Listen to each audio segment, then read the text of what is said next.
The sun beat down on Dust Valley with a merciless glare, turning the air thick with heat and dust. Horses stamped impatiently, and the low murmur of the gathered townsfolk rose like a swarm of flies. It wasn't cattle or tools being sold that day, it was a person, a woman. Clara May stood on the auction platform in a faded blue dress that hung loosely on her frame, her hands clenched tight at her sides. Her eyes stayed on the ground, unable to meet the stares that cut through her like blades. Her late husband's debts had swallowed everything she owned. The law called it indentured service, but everyone knew it was a sale, thinly veiled behind paperwork. Clara had no choice. It was either this or the jailhouse for debt evasion, and she had nowhere else to go. The auctioneer, a round man with a red face, cleared his throat. Clara May Carter, age 28. Strong worker, skilled with livestock and cooking. He hesitated, glancing at the sheriff. She can't bear children, but she's reliable. A few men in the crowd chuckled, and Clara's chest tightened.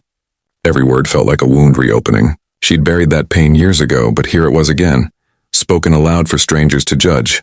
"What's the starting bid?" someone called. The auctioneer lifted his gavel. $50, silence. 40? A breeze kicked up dust, making her cough. The men shifted, avoiding her eyes. No one wanted a barren woman, not even for a farmhand. One muttered, "She's no use for family," earning a cruel laugh from another. The auctioneer's voice wavered. 30? Still nothing. He sighed, sweat dripping down his temple. 10 then. $10. From the back of the crowd came a voice, steady, low, and calm. $1, heads turned. A tall man stepped forward through the haze, his coat dusty, his hat shadowing his face. Clara looked up for the first time, and their eyes met. His were gray, quiet eyes, the kind that had seen too much loss to be cruel anymore. The auctioneer blinked. $1? Mr. Hale, that's hardly... It's fair, Jonas said simply. I'm not buying her labor, the crowd murmured. Someone scoffed. Then what for, Hale? You need a cook or a wife? Jonas ignored them. He stepped closer to the stage, pulled a single silver coin from his pocket and set it in the auctioneer's palm. I'm giving her a home. She looks like she's forgotten what that means. Clara's lips parted. She didn't know what to say, what to feel. The auctioneer looked between them, confused, but the sheriff gave a slow nod. It's legal. Let it be. And just like that, the gavel fell. The sound echoed hollow and strange. Jonas extended his hand. Come on, ma'am. Clara hesitated. Why? Her voice cracked. Why would you buy me? I'm not worth saving. Jonas didn't answer right away. The wind caught his coat, whipping dust between them. Because sometimes, he said quietly, folks just need to be treated like people again. The words hit harder than any kindness she'd heard in years. Slowly, she placed her trembling hand in his. His grip was firm, warm, real. They walked through the crowd together, whispers following them. Some mocked, others pitied, but Jonas didn't flinch. He led her to his horse tied near the hitching post. You ride? He asked. A little. He helped her mount, his touch gentle but sure. As he climbed up behind her, the town faded into the distance, swallowed by the shimmering heat of the open plains. For a long time, they rode in silence. Clara's heart pounded against her ribs, unsure if she was being rescued or traded once more. But when she dared glance back, Jonas wasn't watching her like property. His eyes were fixed on the horizon. After an hour, he spoke softly, almost as if to himself. You'll have your own room. Work simple. Take care of the horses, help with meals. I'll pay what I can when the season's good. Clara nodded, too stunned to speak. Then he added, and you're not beholden to me, Miss Clara. If you ever want to leave, you can. No debt, no paper. Her throat tightened. Why? She whispered again. Jonas looked ahead at the fading sun. Because I once needed saving too. Someone gave me a chance. Figured it's time I returned it. The ranch came into view as the evening light turned gold. A lonely house on the ridge, framed by fences and grazing horses.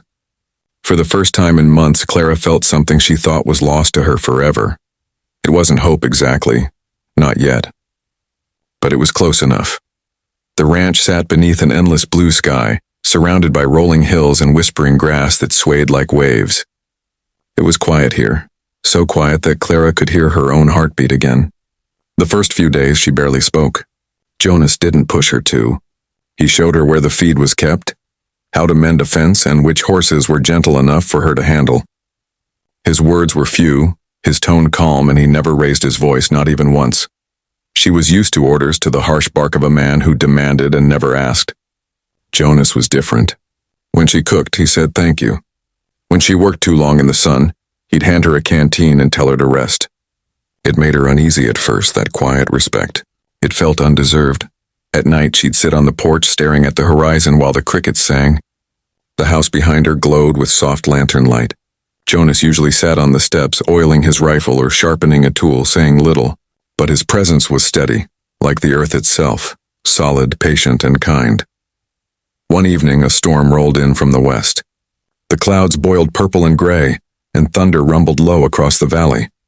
Clara was shutting the barn doors when she saw Jonas out by the corral, struggling to fix a broken fence post before the wind tore it loose. Rain started to fall, turning the ground slick and the air sharp with the scent of wet soil.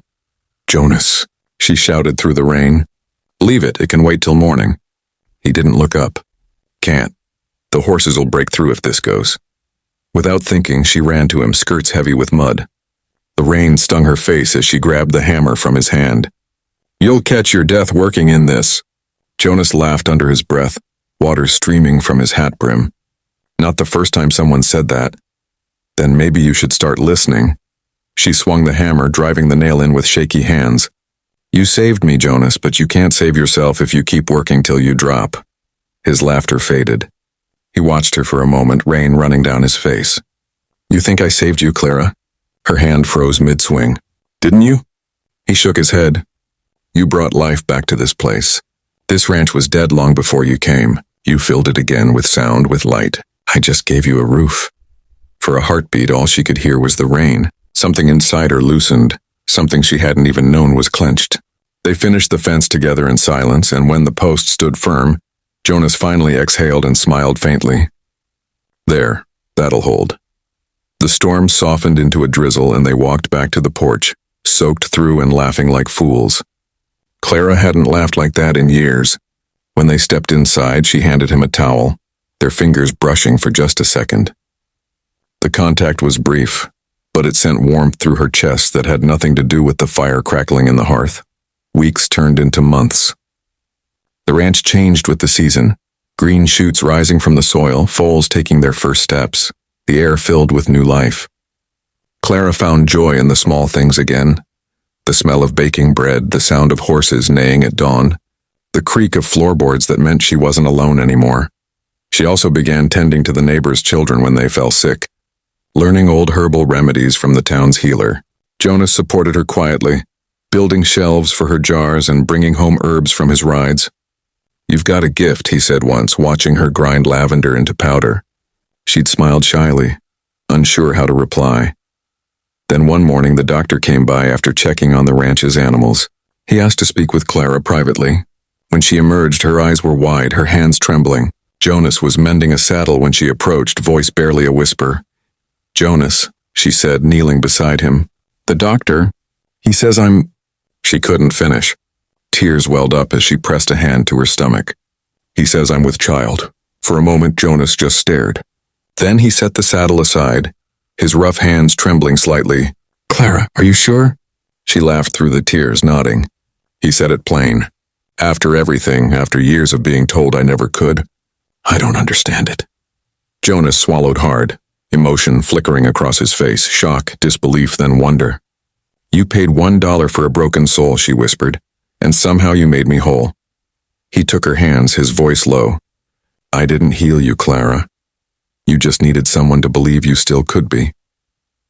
They sat together under the open sky as the morning light spilled across the valley. In that moment, the ranch didn't just belong to Jonas anymore. It belonged to both of them. Two people the world had cast aside, now finding new life in each other.